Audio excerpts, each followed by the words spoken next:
the respected session chair, sir, and other distinguished members who are present here. So today I am presenting my paper, Illumine, a tool to augment the National Digital Library of India with full text of research papers. So I am Debarshi. Soumya and Gopal were students who were doing internship at IIT Kharagpur when this project was done. Professor Samiran, Chattopadhyay, Professor Plaban, Kumar, Bhowmick, and Professor Partha Pratim are the mentors. And especially Professor Das, I would like to mention that Professor Bhowmick and Professor Das are the co-PI and joint PI of the project. So the project is being done at IIT Kharagpur, and there are interns from Jadavpur University who are involved here.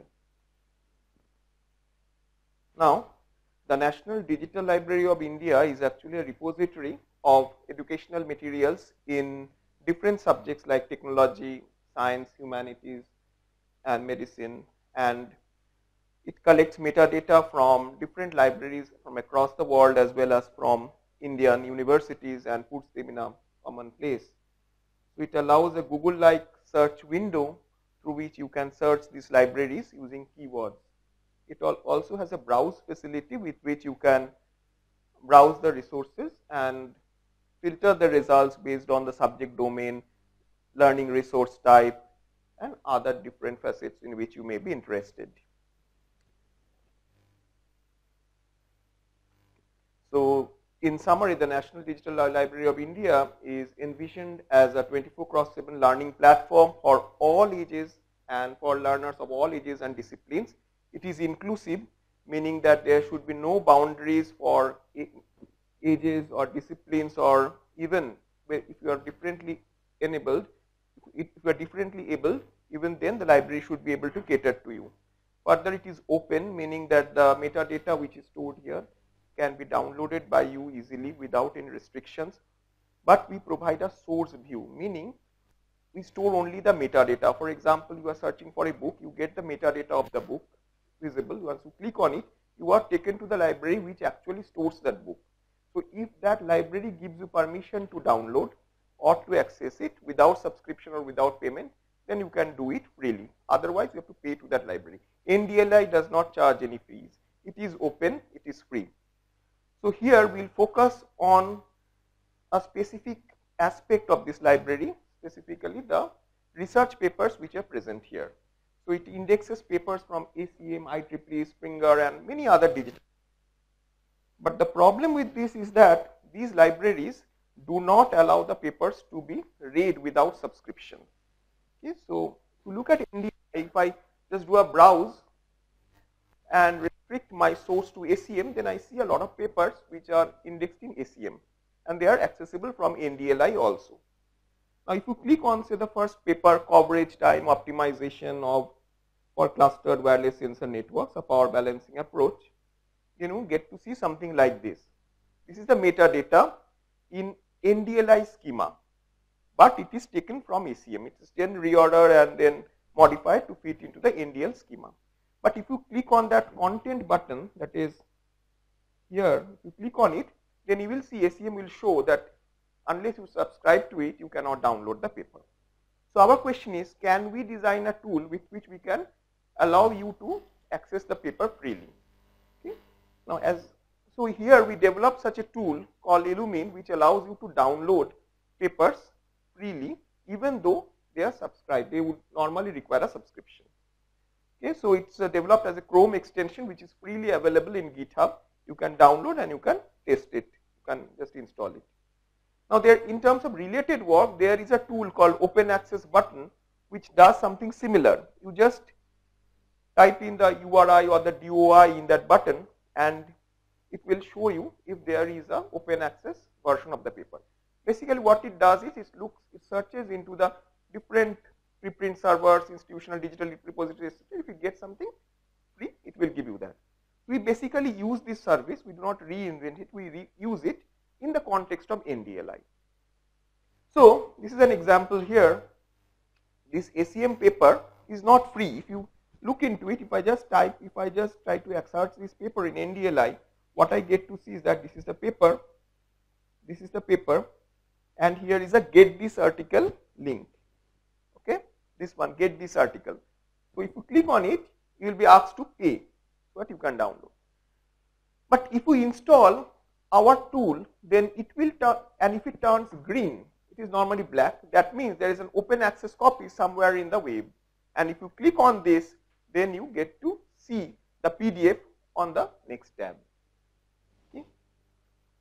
So the algorithm is very simple. What it does is, once you click on a research paper in NDLI, whether it's a research paper at all, because NDLI contains many other things like theses, dissertations, then your question answers, different career materials. So it first checks whether it's a research paper by looking up the metadata which is present. Then if it is open access already, then it turns green. If it is not, it calls OA button, an API on OA. If there is an open access copy found by OA button, it turns green. If there is no OA version found, then it turns brown. And if you click on that brown button, it will take you to Google Scholar with the search key already set to the paper title, so that it enables a manual search. So these are the three. This is the black one, green one, and brown one. So green means it has already found an OA copy. So this is again the same thing. From idle state goes to searching state. Either it has found a OA copy in NDLI or in other site, or it has not found. That is, it has fallen back on Google Scholar. So once this tool is installed, we try to find out whether it works properly, whether how many papers are open access in NDLI, but there are millions of resources in NDLI, it's not possible to manually evaluate it. So we took a very small subset. We took some papers from very well-known journals, IEEE ACM Transactions on Networking 2016, one volume, and IT Transactions on Pattern Analysis and Machine Intelligence, again a volume from 2016. And we saw that already 44% of these papers are open access in NDLI. Why? Because NDLI indexes repositories like your archive, then site CRX. So all those metadata are also integrated in NDLI. So there are already some free copies. In 24% cases, OA button can be used by our tool to discover OA copies. In 28% cases, it will take you to Google Scholar, where you will find probably the open access copy in the first 1 or 2 results. And in some cases, it is not able to find anything. So similar observations are also found in IEEE transactions on pattern analysis and machine intelligence. So these are, so again same summary, same thing, summarized in a different. In 17 cases, you find only a single click will take you, 7 cases, 2 clicks, and in some cases it will not be available. So this is the summary that we have designed a tool which helps you discover open access copies of research papers indexed in NDLI. But it has been tested on computer science papers. So in future, we need to expand the evaluation.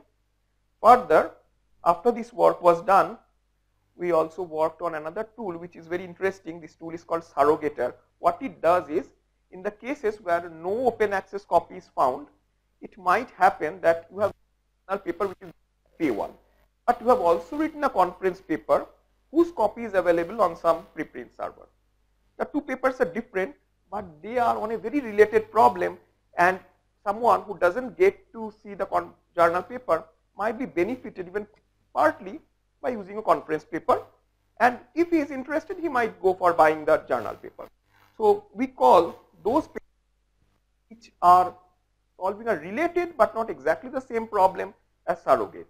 So we wrote a tool, we designed a tool, something like this, which is called a Surrogator, which basically you give a DOI of a paper, it queries a database and finds out what are the other papers written by you in recent times, say in a 5-year window from the published paper, and if it finds something similar, it will actually calculate how much similarity is there, and among the similar papers, it takes the most similar ones, the top 5 papers, and then displays them.